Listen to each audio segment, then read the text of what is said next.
Remue ménage. Remue ménage.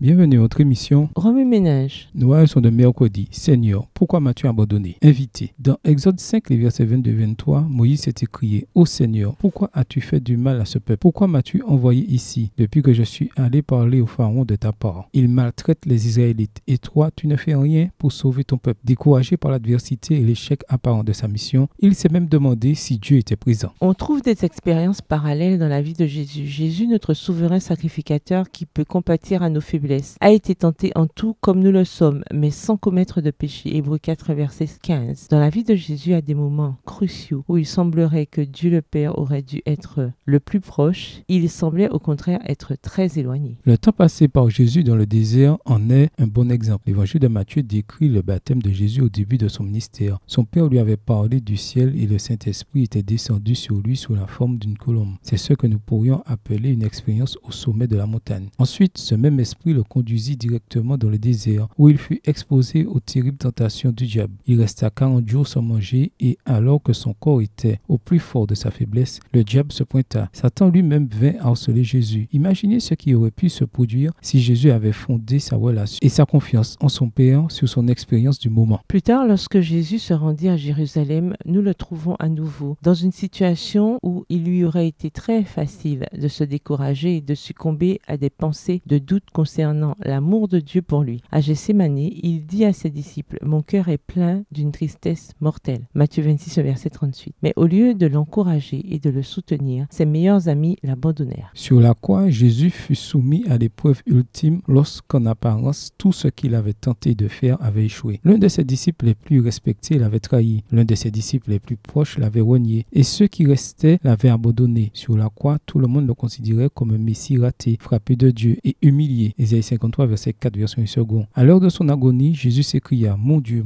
pourquoi m'as-tu abandonné? Matthieu 27, verset 46. Y a-t-il quelque chose de pire que de se sentir abandonné? C'est une chose d'être puni, mais c'est toute une autre d'être abandonné. Tout semblait dire à Jésus qu'il était seul, absolument seul. Personne n'était là pour lui. Pourtant, son Père était là, caché dans les ténèbres. Ce que Jésus a vécu nous assure que lorsque nous sommes confrontés à des circonstances de vie difficiles, nous pouvons avoir confiance qu'il y a davantage autour de nous que ce qu'il nous est possible de voir. Nous pouvons avoir l'assurance que Dieu est toujours présent, même dans nos moments les plus sombres. Psaume 18, verset 12. Nous pouvons savoir qu'il y a davantage de gens pour nous que de gens contre nous. 2 Rois 6, verset 16. Par conséquent, ne jugeons pas notre relation avec notre Dieu en fonction des épreuves que nous traversons. Au ménage, méditez de nouveau Exode les chapitres 5 et 6. Où voyez-vous Jésus dans ce passage? Que vous dit Jésus par ce passage? En quoi voyez-vous Jésus différemment ou le voyez-vous de nouveau? Comment réagissez-vous en voyant Jésus de cette manière? Jésus s'est écrié: mon Dieu, pourquoi m'as-tu abandonné? Selon vous, par quelle expérience est-il passé à ce moment-là? Au revoir. Et à demain si Dieu veut.